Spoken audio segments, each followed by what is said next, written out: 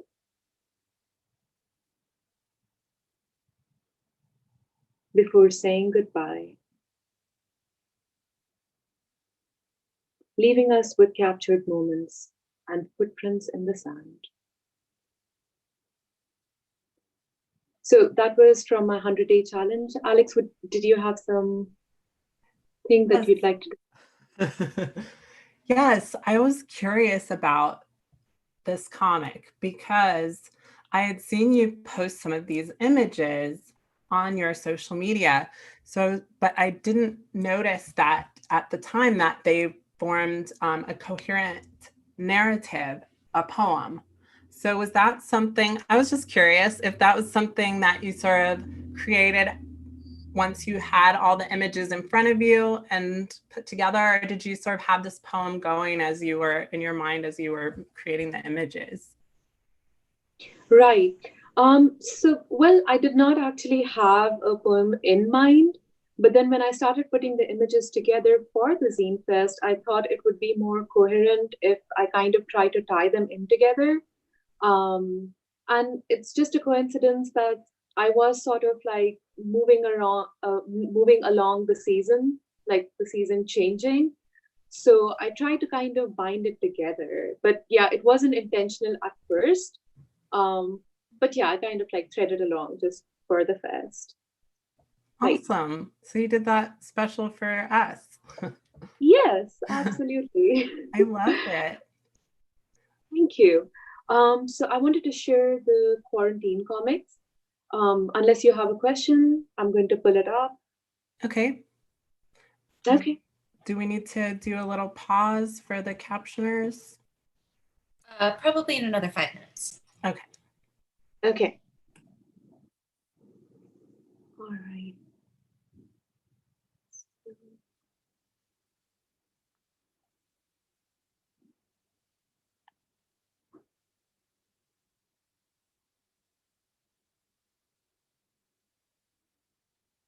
Just a minute. I'm still figuring out Zoom, right? Going back and forth.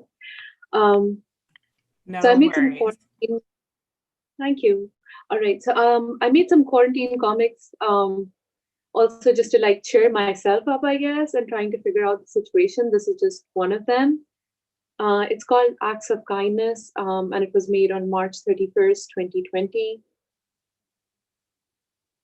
Every morning has become the same. There's another dreadful news that one has gotten used to expecting. But I don't know if you've noticed lately, these gentle acts of kindness, like the seamstress sewing tons of masks to donate to the hospitals in the Bay Area, or this food truck delivery guy taking meals to the ER staff,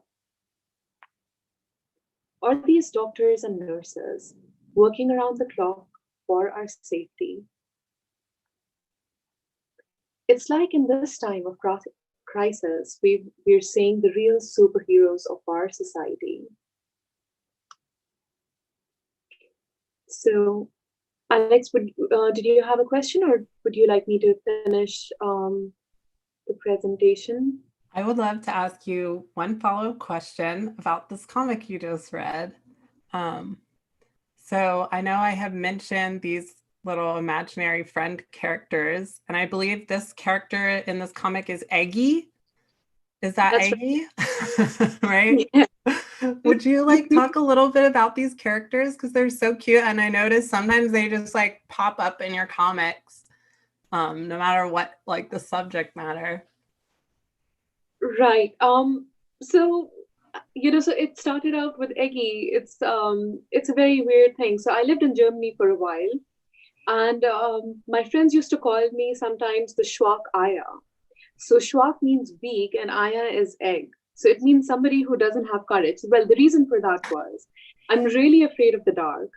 I'm really afraid of certain insects. I cannot stay alone for a very long time. I get really bummed out. So they started calling me as the little coward. But it was really like meant in the best way possible, like with a lot of love and affection. Oh, we can't leave the little egg around, or like the weak egg around.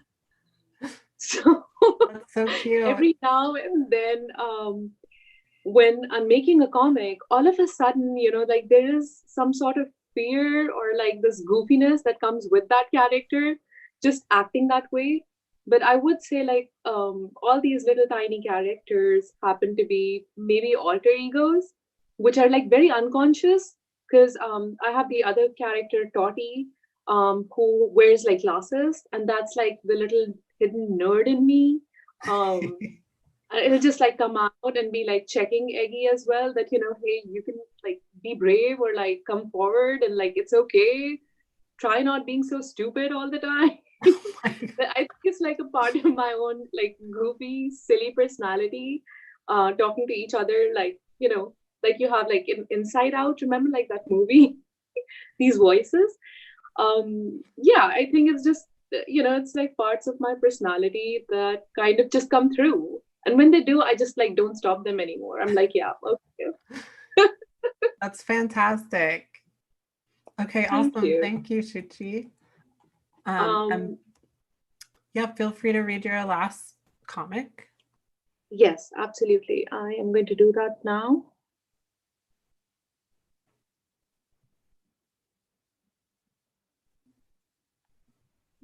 If anybody has like a better idea to like stop it from like going from from the beginning in Zoom, the presentation, please send me a message, huh? I don't know. Yeah, I don't know either. I've like faced the same. Yeah, okay. Well, you guys are like, we're all like supposed to be the experts at teaching. So, all right. I'm going to read out the last comic. It's called as Friday Rituals. I'll actually read these two in succession. There's a Friday Rituals and a small comic. And then maybe we can stop for discussion. So this is called Friday Rituals. Catching up with family has become a morning ritual. Today was all about troubleshooting with Shavi. Shavi happens to be my sister. Do you see a travel? Ouch! I think you pulled. Did you try? Like how to self wax without tearing off skin? How to restore disastrous cooking? So what's wrong with my sushi? It looks disgusting. Did you try with a lot of patience and some love? And then there was so much teasing. Your hair is too short. Your hair is like Rapunzel's. Your comics are only about you. Yes, they are my comics. So I guess my Friday has had a rocking start with my best friend, even if we are miles apart today. And that's my sister, and that's how I see us. Weird oddities. This again has to do with the quarantine comics. May 18th, 2020. I've allowed myself a few weird habits in quarantine, like wearing the odd socks and sitting in one place endlessly. Trying to plant everything possible in everything possible. Mint leaves in ginger ale bottles, basil in candle thingies, pothos in an actual pot, thingy leaves in Starbucks craft mug. Hey, that's my mug! Whatever. Giving myself strange haircuts and being surprisingly okay with them. Also, allowing myself in not knowing where things are going, like this here. Thank you. All right. Awesome. Thank you, Shuchi. I really enjoyed those. Thank you, Alex. Let's see. Maybe I could ask you one more follow-up question. I noticed, would you talk a little bit about, I think maybe like this just sticks out to me because when we were in grad school, you were doing sort of that more black and white, heavily heavy dark lines with a lot of detail. And like, it's just been fun to see you evolve into this other really soft style that to me is just like really different. And, that's just me seeing a small snapshot of your artistic growth or like progress. But I would love to hear you talk a little bit about that. If that's something that you've done before that you're coming back to, or is that like a kind of a new thing that you're doing? And I noticed in some you're sort of combining those styles. Right. So it's really, it's really strange. I had actually struggled for a bit, like even in school, to kind of like really know what my style was. And though the black and white style is really me, but I really wanted to explore and see a really fun side of like what I could do.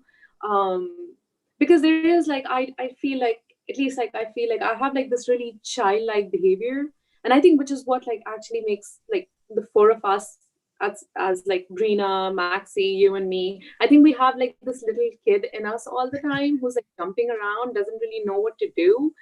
um and I think in school it was kind of like really hard, and like everything was so structured. And this was just like me playing around with like some crayons, and then like digital crayons. And I just started doodling around, and it felt so easy. So I would say that it was, I mean, I think it just happened by itself. But it's kind of like, I feel like that style of mine, like I can relate more to like all of you and like your styles too. Like I've always seen you like have these playful characters, whether it's like Chubby Bunny or Breena's characters coming on screen, or you've got like so many characters, like you have Al all the time, but like it's so fun.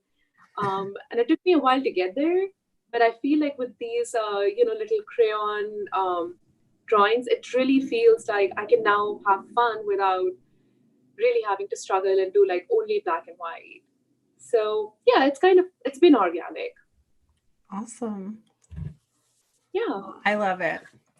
Okay, awesome. Thank you so much, Shuchi. Thank you. I guess I would just ask Maxi, do you feel ready to read yours next? All right, let's get this over with. Awesome. Thank you. Does the interpreter need a break, or? Did y'all need a little pause? I don't think so, actually, because Lauren just mentioned they had just switched over about 5 minutes ago. So I think we can go a little bit longer without a pause. Okay, just let me know. Yeah. All right, let me see. Share screen. Okay. You guys see my screen? Yes. All right, let me see if I can get this in full screen. If not, I give up. No worries. All righty then. Okay, here we go. My turn. So this is called Chronicles of a Chubby Bunny, and I'm going to be reading off comics from both Volume 2 and also a few from Volume 3. So enjoy. It all started because of some school assignment. This is me. This is Chubby Bunny. So I've been doing some thinking.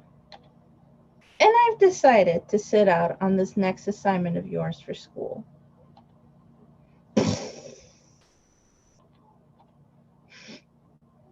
You don't mean... Yes. What we talked about. I can't. What am I supposed to say? What if I stink and my classmates think I stink? What if my professor thinks I stink? What if I do so bad that they don't get what I'm saying? What if I screw up? What if? But you're the creator. Please don't make me. I promise no more bunny outfits. No. You'll be fine. After all, you're the creator of this entire book universe. The worst that can happen is you don't try and you fail your class. I'm gonna barf. Now, inhale as you raise your arms. Yoga. And exhale as you lower your arms. Last set. Inhale up. And exhale down. Part of my recovery is wearing medical socks for my swollen leg to help with circulation. I'm pretty embarrassed about wearing these kinds of socks. Until I started to notice. I'm sexy! She needs these kinds of confidence boosts more often. To get myself out of the house for some fresh air, I run errands close to my house since my legs still can't handle long drives. And they're playing Mana in the background. Smuckers. Sometimes temptation shows up when I least expect it. Farewell, my sweets. In places I least expect. Temptation, thou art a heartless bitch. Thank God my swirl cakes are low on fat. Creamy deliciousness. Today, 7 years ago, Handsome Stallion confirmed that the Friday coming up was a date. It is a date. Me being the airhead that I am. Oh, I didn't know. Doesn't have to be. No, it's totally fine. But I thought guys only take out girls they like on dates. I do like you. Like a friend? Best friend? Ultra best friend? I want to be more than just friends. I didn't see it coming. She doesn't feel the same. It's okay if you don't feel the same. I've had a crush on you for a while.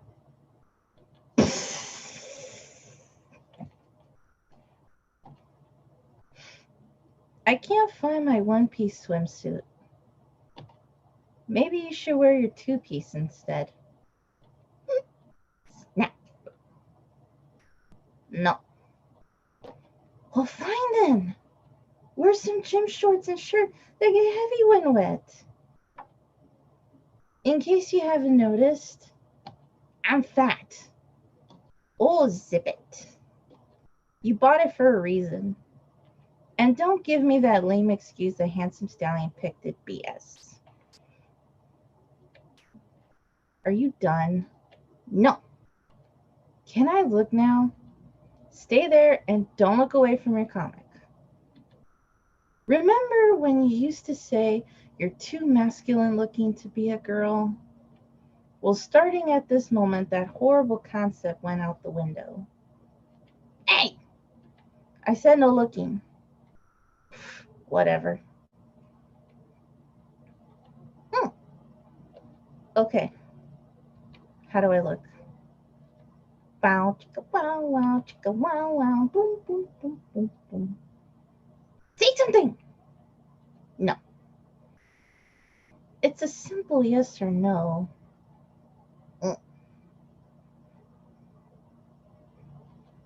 You already know my answer.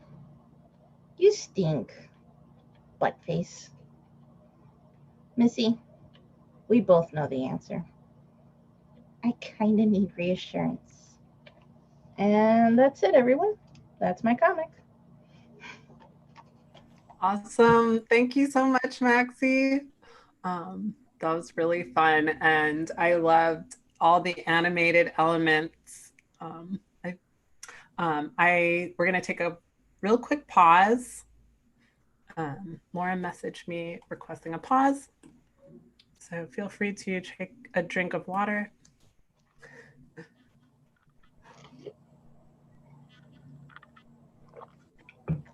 Or something stronger if you have it.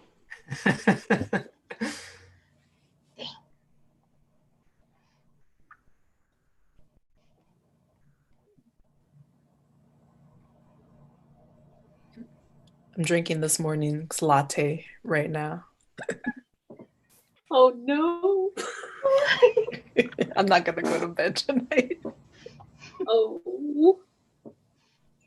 Coffee still puts me to sleep.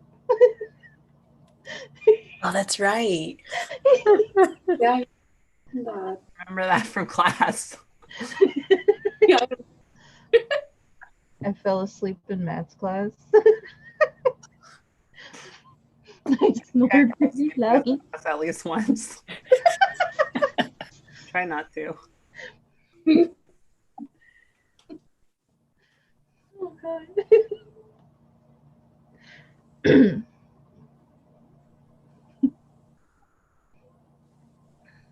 So what happens when are we on pause now? Yeah. Or are we ready? So they're trying out to caption everything by hand. So I think the people just needed a rest. I think Lauren just messaged she's ready. Okay. Ready? Yeah. Okay. So I'm just going to ask you a couple follow-up questions, Maxi. Sure. Let's see. First, I wanted to ask you about, which I know the answer to, but I think the viewers might be interested to know the two little characters that popped up in the background while Chubby Bunny and Artist were doing yoga, which had an A and a D on their head. And then she like whacked them out of the frame into infinity. So these characters represent emotions, right? Yes. Would you talk a little bit about what they represent? So, the main character, me, Artist, she has depression and anxiety. So the two characters that you saw that were about to interrupt her little mini yoga session was actually depression and anxiety. And like always, they were about to crash the party. And Chubby Bunny is the side of Artist that is confident and a bit sassy.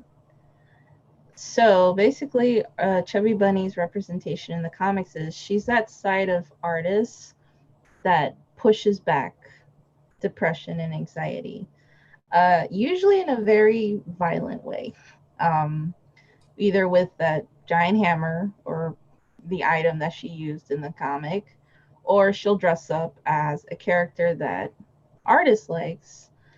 Like in the cover, she was dressed as Wonder Woman, and she'll take on their powers and basically beat the living heck out of them until they decide to come back for another round.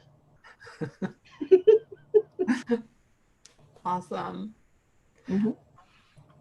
And let's see, I also was hoping you would talk a little bit more about Handsome Stallion, because I know he pops into the comics a lot. And I think, is he actually also in Plus Size Girl Magic? It's almost like focused a little bit more on his relationship to the artist in Plus Size Girl Magic, right? Mm-hmm. Yeah, maybe you could explain who he is.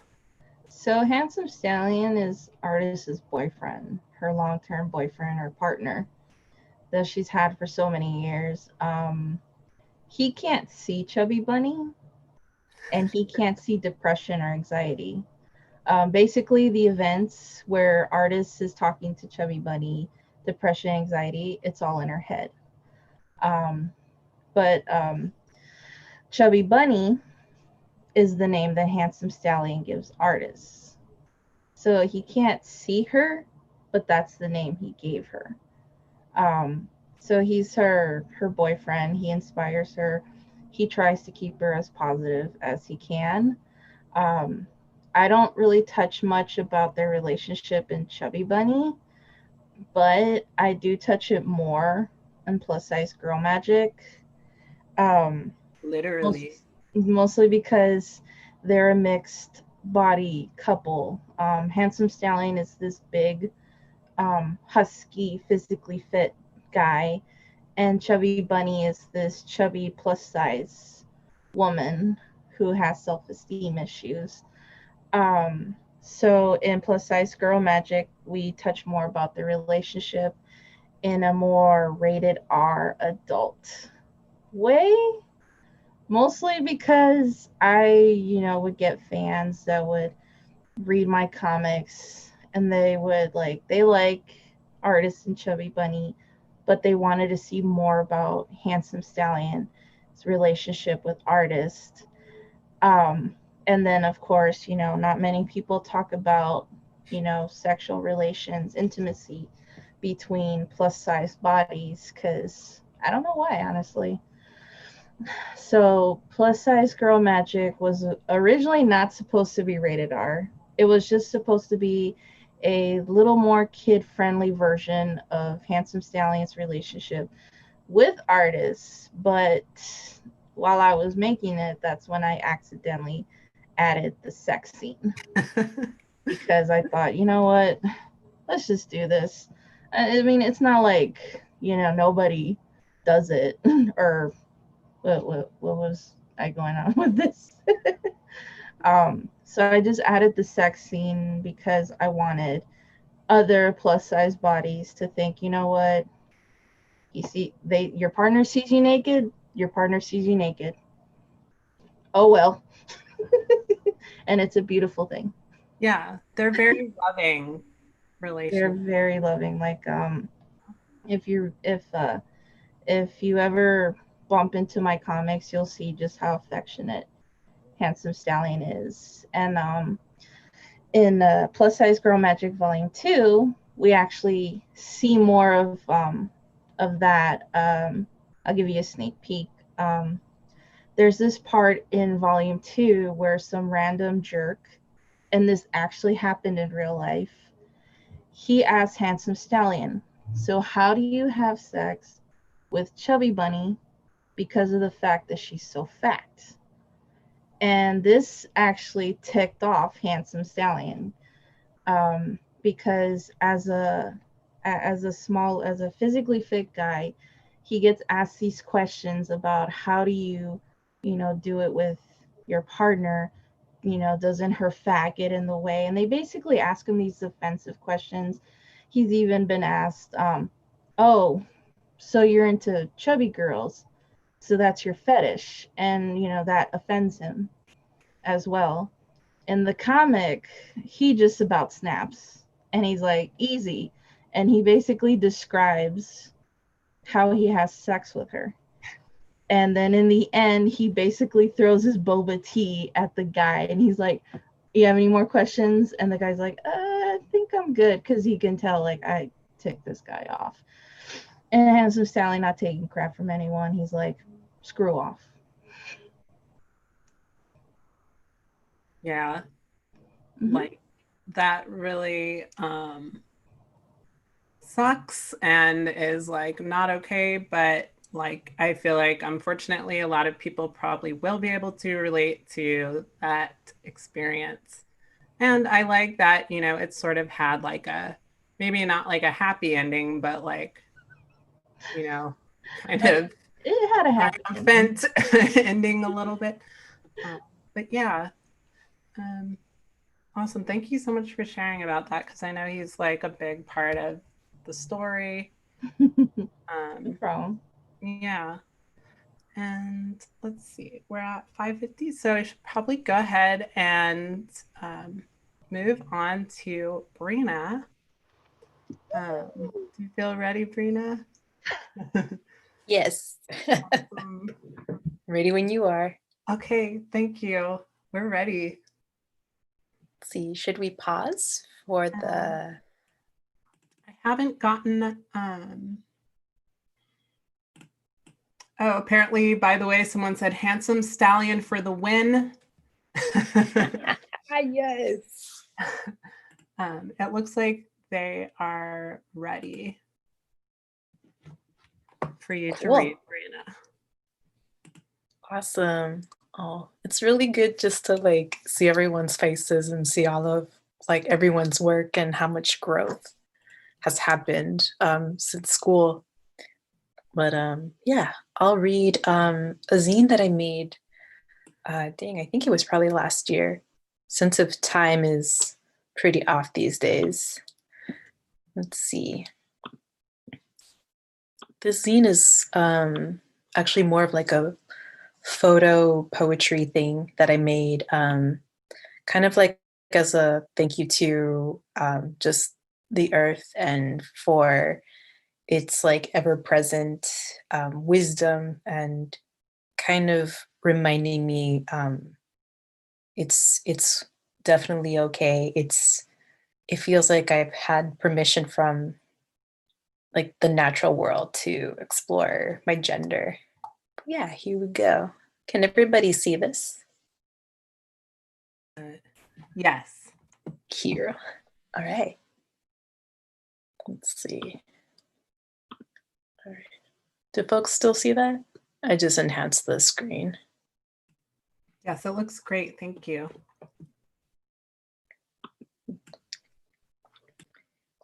Shedding skin. I want to acknowledge these people who've inspired me to create this zine. My best friend and soulmate, Lawrence Lindell, Brenda Montaño, who goes by Zines Rascuache on Instagram, and her partner, Michael Sanchez, and my beloved friends, Kendall Nevares and Itza Pajarito, and the creation story of the Winnemem Wintu tribe. And you can find more information about them on their website at runforsalmon.org. Sometimes labels mean everything to us. But sometimes they still miss the mark. They lack spirit. There is an expectation to wear androgyny. At every waking moment, a tinge of guilt when I want to be femme over androgyny. But spirit tells me to not pay any mind to shame. From those who impose their definitions on gender nonconformity onto Black and brown bodies. Now I am here to own my sanctuary. We are allowed to exist without remorse or questioning, like the wideness of an oak tree next to Lake Merritt, or the coyote howls echoing in the old backyard forest in San Bruno, or the calmness of a crane sitting in marshy ponds past the Chit Chat Cafe. We have always known how to shape ourselves. I am forced to forget and believe white supremacy wasn't responsible for my amnesia. When I stand next to ancient things, they tell me that nothing can break you. Yeah, so that's the zine. Should I move on to the next comic, Alex, or? Wow. That was amazing. I have not seen this one before. So I hadn't like pre-thought of like any follow-up questions. Oh no, so sorry. No, that's fine. Why don't you go ahead and read the next one? And then we'll talk about them both afterward. Sure. Yeah. Let's see. The next one is going to be like some excerpts from the recent comic that was posted on the Nib earlier this year for Black History Month. So it kind of hops around different parts of that piece. But if folks want to see the entire comic, you just go to thenib.com. Sorry, I have to like enunciate all of my consonants because sometimes it doesn't. I have a hard time like pronouncing, but I shouldn't even apologize for that. You're coming through loud and clear. Not super loud, but just very clear. Cool. Hey, here's I Exist. So what comes to your mind when you think of El Salvador? Ay, Dios madre. Las gangas. Gangas, meaning gangs, probably has no Salvi friends. Mission District, San Francisco. MG, When I moved out here, I had to tell all my friends where the best papoose spots are. I'm like an expert. The surfing, man, they got the raddest barrels down there. Oh my gosh, the Civil War. It's just awful. My El Salvadorian friend told me everything and how the country still hasn't recovered from it. As an Afro-Salvadoran Guatemalan, I think about the people specifically, the Afro-Salvadorans.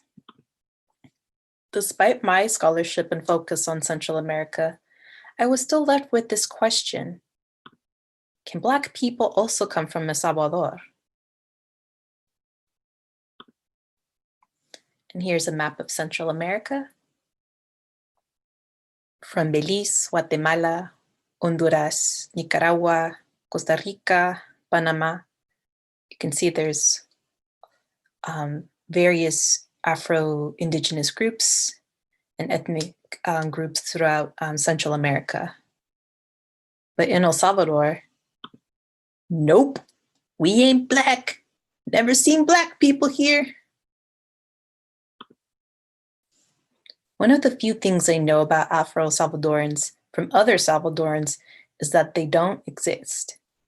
I wasn't convinced that El Salvador is exclusively the only non-Black country, when facts tells us that there are Black folks in Central America and Mexico. In 1541, a royal ordinance was issued for Spanish landowners and miners to import African slaves into El Salvador due to the declining indigenous populations. Records suggest that over the next 75 years, thousands of Africans were brought to replace their originally enslaved predecessors. I also think Williams, who did a lot of research on Afro-Salvadoran history, he rationalized El Salvador's dismissiveness since Africans migrated to other republics during post-colonial Central America. As a result, Salvadorans will tell you that their country is the only one in Central America that does not have a Black population. That is not at altogether correct. During my research, I began to realize how much I was like El Salvador. Back then, I only saw myself as a non-Black Latina because I believed our people were only descended from local indigenous people and Spaniards. I wish I looked as Latina as Mami. After the completion of my zine Colocha Head, I noticed that this was my way of reclaiming something I thought I lost many years ago. Colocha, are you Salvi? Yes. Colocha means curly-haired woman or femme.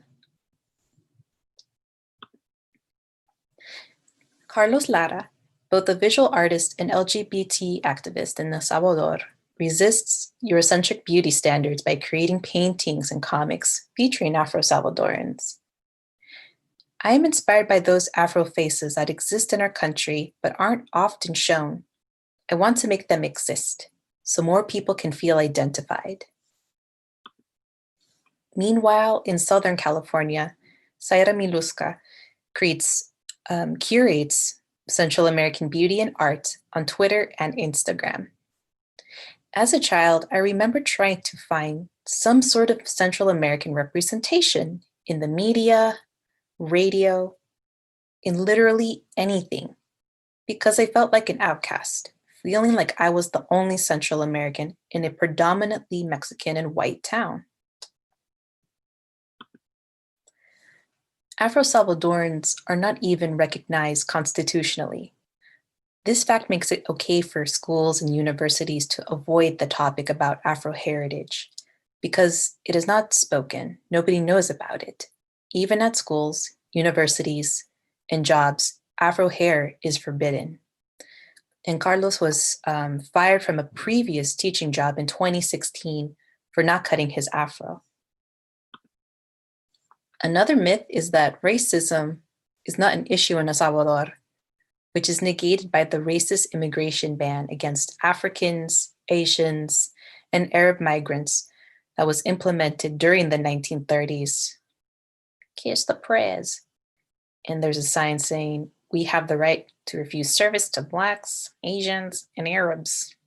And this is a portrait of former President Maximiliano Hernandez Martinez, aka one of El Salvador's previous dictators. But there is a growing demand for El Salvador to accept itself as a multi-ethnic nation. On August 30th, 2014, the city of Zacatecoluca hosted the first Día de la Afrodescendencia de El Salvador. And this was the very first time Afro-Salvadoran history and culture were openly celebrated. And you can find more information about this organization that has done a lot of research at Instagram and Twitter by following this handle over here. And yeah, that's that. You can read the rest again on the nib. Thank you so much, Breena.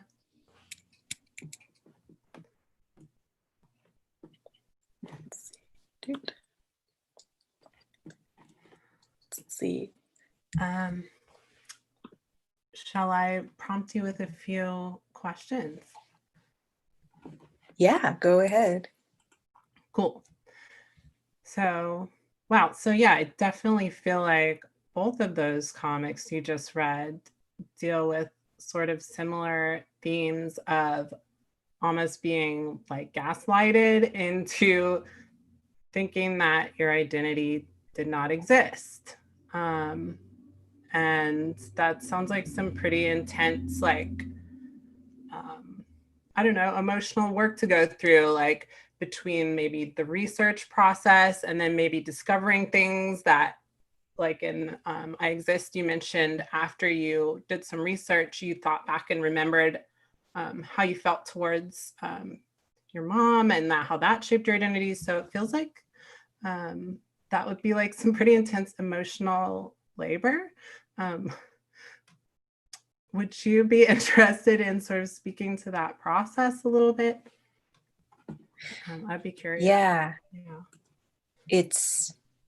I'm glad you mentioned how much emotional labor that goes into it, because I think what we all do, even as cartoonists, requires a lot of vulnerability. And sometimes it's really scary to even what some other people have been saying in the Afro-Salvador community, like coming out as somebody who is owning their Blackness, since we have heard like these myths for a really long time. And for that amount of time, I feel like, oh, I'm convinced that, yeah, we don't exist. Like this is like not a multi-ethnic nation that I come from or that I'm descended from. And we're just like homogeneously like brown people. But it's kind of like hard and sad, because sometimes I remember feeling really confused and also feeling bad that I also embraced anti-Blackness to some degree. So I think there was a lot of times where I had to also take a pause and just sit with my feelings, but also read other things that affirm like why this journey needs to happen. And in the comic, I also mention reading my friend Alan Pelayes's work, who's an Afro-Indigenous poet and a jewelry maker. And reading their work really kind of reinvigorates and reminds me like, this is why I have to make comics about this, because this is my way of communicating something that's really serious, but I also want to make it accessible, since for a really long time, comics has been the most accessible form of art and writing for me since I was a kid. Yeah. actually leads really well to the second thing I was kind of thinking, which how you said you're like inspired by certain artists and poets that you follow their work. And I know you mentioned that part of what drives you is sort of to inspire that in other people, which is awesome. Does that sort of make it sort of all the trouble worth it? And do you find that you're able to, sort of, I don't know, keep that momentum going by sort of bouncing off of like other artists and community members that are continuing to feed into that inspiration? Yeah, I think at the end of the day, like whenever I create a comic or like a zine, it's definitely just for myself and that younger kid who really wanted to see stories with characters that happen to look like myself or like my family or like my chosen family too. So it definitely comes from like just the center of my core, and I feel like I have to like almost out of like a social obligation, more so for myself. Because I also realize I don't journal a lot, and I'm more of a visual learner, and I feel like this has kind of been my way of archiving emotions that I've felt throughout different times of my life. So I'm really happy that comics exist, because it's been a wonderful form of like release for all of these things like I think we all internalize. And yeah, I've been really happy to hear like and receive like messages from other Afro Salvadorans too, who want to just have a conversation about, I'm coming into my own identity and this is what I needed. And yeah, it just kind of reaffirms again why this is going to be the thing that I do for the rest of my life. Awesome. Beautifully put. Thank you so much for sharing that, Breena. And it is 10 after 6. So I think we have 20 more minutes. I don't know if you all saw the chat, but some of the YouTube comments we got were that these comics are so lovely, Breena, and especially love the colors. And someone else said all 3 readings were wonderful. Thank you.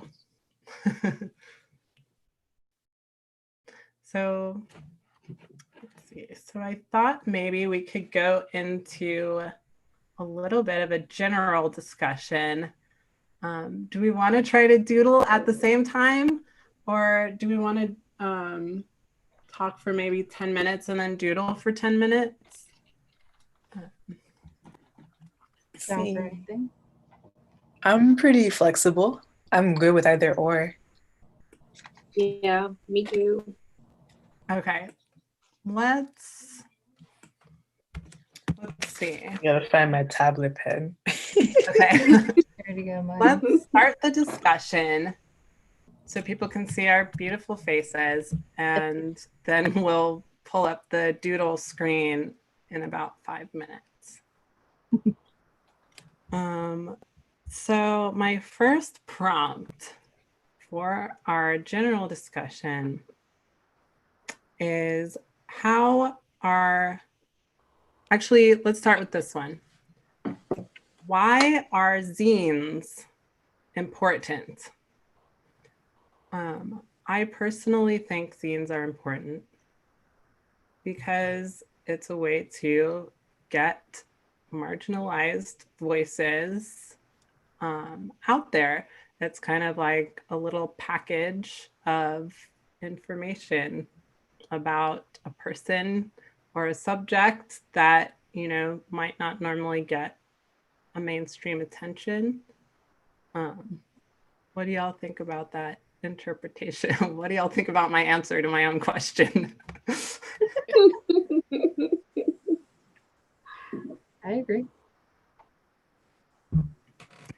I know, me personally, I think zines are easier to make. They're more available versus mainstream comics and literature. And then zines, there are no rules. There are no rules. You can draw, you can write, you can take photos. It'll still be a zine. Get the message out there. Yeah. Whatever's in your head, just get it out there. That's my there's- personal take on zines. Because I know all my zine comics, I do them here at home. I print them, I bind them, and then I just throw them out there and hope whoever picks them up can enjoy them. Yeah, there's like no editorial team like telling you you have to change this or you can't do it this way. Mm-hmm. Yeah, I think it's also just more accessible. It's more accessible. It's not like you need to really look for a publisher for it. It doesn't need to have a page count necessarily, no editor. And it's kind of like a very underground scene, like it is, right? Like it's just you're basically voicing or expressing something and putting it out there, and there's no age barrier. Um, I remember last time, I think it was maybe Santa Cruz Fest, where there were like children who had like put out zines out there. And I just found so much inspiration. Like there was this one child, I think, who had just like made a zine about their toys and like what inspired them about those toys, and just out of imagination. Um, and just you can like put it together with just staples. And I think my first exposure to zines was I think through Breena and you, when I just like met you in San Francisco for the first time. And Lawrence just handed me like these booklets, and I was like, "What is this? Like, what do you do with what's the point of this?" Um, but yeah, it's so accessible, so informative. Um, and like if somebody doesn't really need to, doesn't have enough to spend on, like, let's say a $20 graphic novel, they can just basically buy a zine from one of us.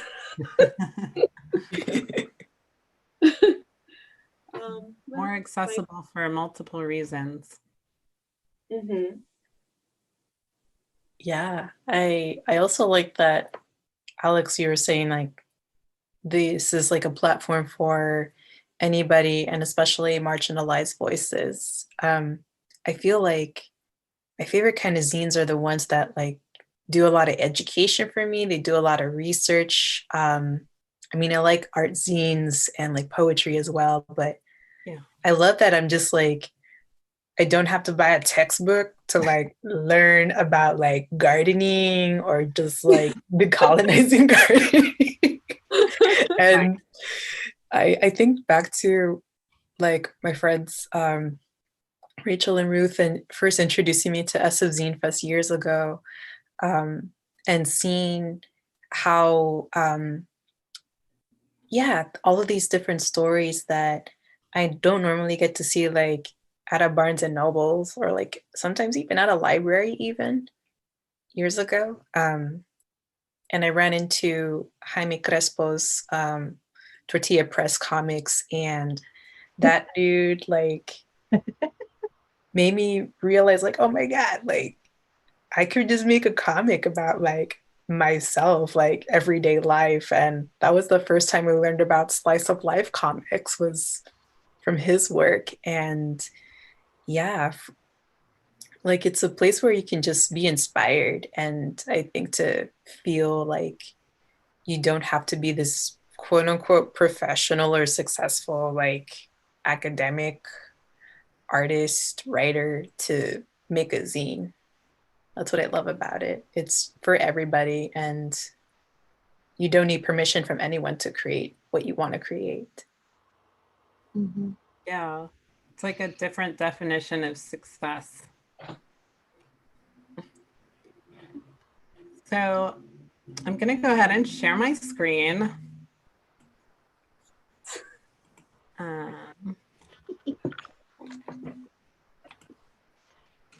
And I'm gonna pull up, I created this 4-panel grid for us each to draw on.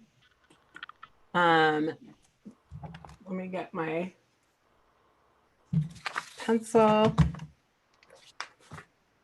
So I know we had like a couple different ideas. This is something that, actually, let's bring up the blank one first.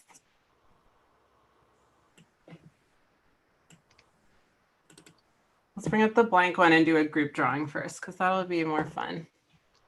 So go ahead and turn on your annotations, annotate, and let's just do a group drawing, which I will start by drawing some eyes. And I don't think we necessarily have to go in any strict order. But I will leave those eyes there for the next person to add on to.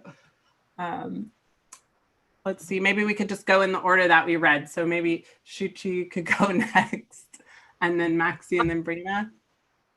Okay, so Alex, Yeah. I'm on my now.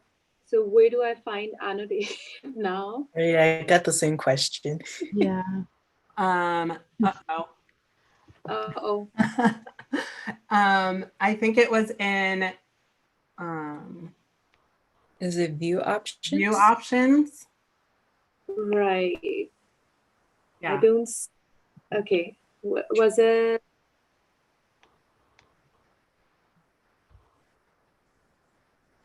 Where were the view options? Oh no. This is so embarrassing. Yeah, because I like the view options Has on anybody the. else been able to actually find the annotate feature? Because I know we like tried it a little bit the other day. It's not there actually. I'm looking at the view options. Maxi, did you find it? Because I know. You know where it said you're viewing Alex Combs' screen? Right next to it was view options. Oh, Okay. Sharing it one more time. If it doesn't work out, we'll just go back into the discussion. Okay, Alex. Do you want to try looking maybe just one more time? Okay. Oh wait, allow all participants to annotate. hey. Oh, Let yeah. me try it now. Yes. I didn't realize I had to. Got this. I see it. Okay, my annotation. Okay, let's try it one more time. So I'm gonna start with some eyes. It's working. They're kind of weird. And if Shuchi want to go next, and then Maxi, and then Breena. Some Okay. sultry eyes. a little bit wonky. So, Alex, I still cannot see the view options Okay, here on my screen. Oh, you know where it says you're viewing you are viewing Alex Combs' screen? If you hover your mouse. I see. On the right side is view options. So for me, it doesn't really show me that. Are you hovering your mouse? Yeah. It's on the top. It's a green bar. Do you or Breena see it, Maxi? Yeah, I turned mine off in case so I can help shoot you real quick. Do you see it? No, I don't see it because it doesn't. Oh wait, I just saw something, but it's like on the bottom of my screen. I'm trying to see if. Does it say you're viewing Alex Combs' screen? Yes, I think. All right. Click on view options. Okay, Alex, I did get it. Perfect. Awesome. And yay! You got it. Okay. All right. You got All right, there. Nerd. All right, I guess it. So I'm going to some nice. All right. A nice expression. Okay, I guess it's my turn. Is it? Yes. Mm-hmm. All right, let's see. This is so fun. It's almost Halloween. This is So gonna be, yeah. it's the first. No, it's the 9th day of Halloween. So, boom. You said it's the 9th day of Halloween. Yeah, it's the 10th day of Halloween. So September 10th. I like it. All right, Breena, it's your turn. All right, do some ears.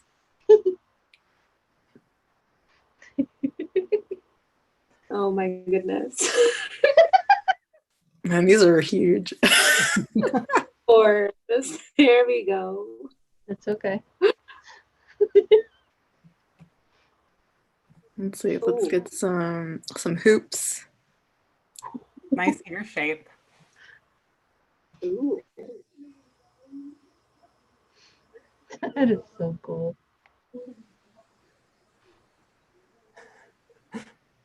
Boom. It'll be fancy. I know, like draw like a very detailed anime ear. I know, right? I'm like really. All right, I'm done. Okay, is it me? We're gonna give the face a little bit of an outline. That's a strong chin, Alex. Very strong chin. Maybe some little like cute mark. That chin looks like it's gonna cut glass. I know, right? It can carve diamonds. Little dent here.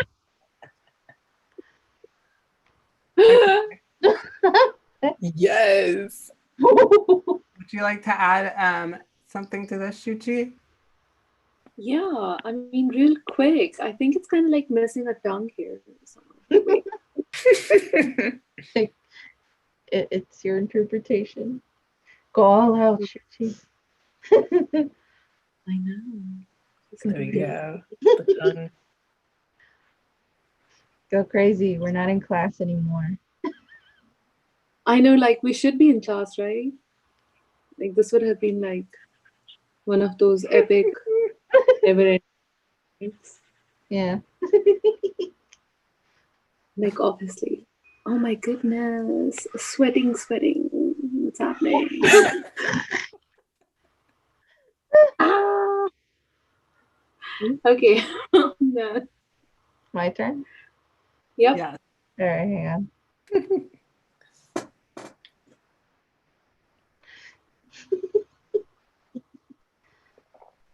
Okay, screw it. Oh boy, what is that, Max? It's supposed to be a collar. Nice. Nice. It's a spike. He's into some stuff. There. Oh my god! I was not expecting this dog body. Yes. Yeah, my dogs have been kind of driving me crazy today, so. Nice. Ah, come on. Woof. Yeah, Thank you, whoever said that. Okay. Your turn, Breena. Alright. Let's see. Alright. Gonna make some scene kid hair. Nice. Ooh. Oh, God. Let's see. And okay. Oop. All right. There's a little bit of a lag on my end. Little fedora. Perfect. I used to call you the queen of fedoras back in grad school. Oh my You god. would either come to school with your fedora. Oh, did I have one? I just remember wearing Was like it? a beret. Yeah. It was a beret, and then you wore I think you wore a fedora once or a few times. Oh God, I don't know any fedoras. You always had At least- something. You always had something on your head. Social suicide. You always had something on your head. That's all I remember.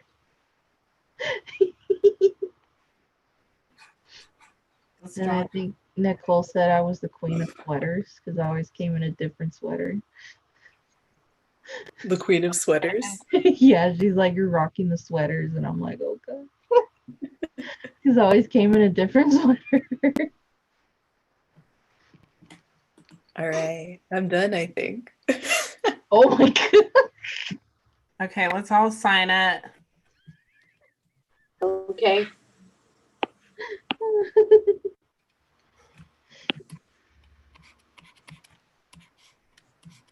Let's see.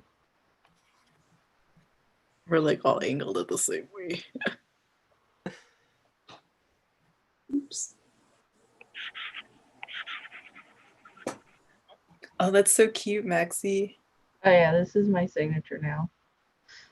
Yours is like all proper. Oh, With the cursive. Okay, I'm gonna screenshot this. so foo-foo. Cool. And while you guys are signing your wonderful comic, let's not forget to give your Venmo, PayPal, or Cash App or whatever you'd like, and your social media as we're I don't know what to call it. Let's Fedora Dog.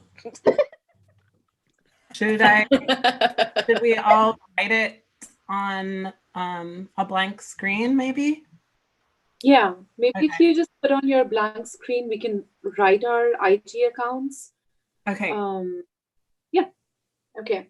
Or put it in the chat and then we'll relay it through YouTube and Everyone Facebook. can write it or Yeah. in the chat. Okay. Yeah, then they can relay it. Or you can shout it out verbally too. Okay. Okay. So I'm just gonna like maybe write it on the chat because Okay, I'm gonna stop the share since we're doing it in the chat. And I want to share your merch. So I'm going to share my screen so that folks can see your wonderful poster and wonderful stickers. I'm going to share. Can you all see that? Yes. Yes. So thank you, baby. don't forget to go to sfzinefest.org. You can pick up information on how to get a poster, how to get a sticker, and more information about all the exhibitors, especially our guest of honor, Alex, tonight, as well as his guest, Maxi, Sucha, and Breena. And I just quickly want to thank ProBonoASL. I want to thank Intersection for the Arts, who they're a Bay Area arts nonprofit that provides people working in the arts and culture with fiscal sponsorship, and they provide us with resources that enables us to put on San Francisco Zine Fest. And just remind everyone about upcoming events this weekend and tomorrow will be show and tell from 6 to 7, and this weekend we'll be drawing and zine making hangouts both Saturday and Sunday. On Saturday 2 to 3, on Sunday from 2 to 3, show and tell from 2 to 3, and the hangout, the family friendly figure drawing from 3 to 4. And then we start the next week with Death Peace Sun. So I'm going to stop sharing my screen. Alex, you have the floor to sort of say your last bits and goodbyes and everyone. So Alex, you have the floor. For my final words, I will just say that I had so much fun today. Thank you, everyone who's involved behind the scenes, because we've got like this whole supporting crew here that viewers aren't going to be able to see. Thank you so much for the pro bono ASL interpretation. Thank you so much to the people who did the captioning.